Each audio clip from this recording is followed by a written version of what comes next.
جو لوگ اب اقتدار کے طلبگار رہتے ہیں وہ ایک طرح سے اپنے آپ کو بہت بڑے پرخطر غار میں دھکیلنے کے در پہ ہوتے ہیں۔ اس ضمن میں دو فرامین مصطفیٰ صلی اللہ تعالی علیہ وآلہ وسلم جس کو رعایا کا ذمہ دار بنایا گیا، پھر اس نے رعایا کی خیر خواہی نہ کی وہ جنت کی خوشبو تک نہ پا سکے گا۔ یہ حدیث پاک بخاری کی تھی۔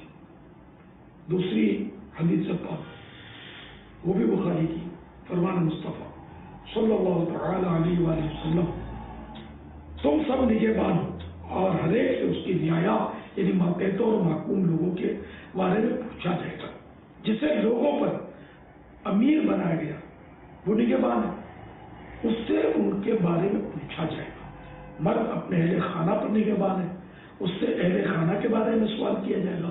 عورت اپنے شوہر کے گھر اور اس کی اولاد پر نگہبان ہے، وہ ان کے بارے میں جواب دہ ہوگی۔ غلام اپنے آقا کے مال پر نگہبان ہے، اس سے اس بارے میں پوچھ گچھ ہوگی۔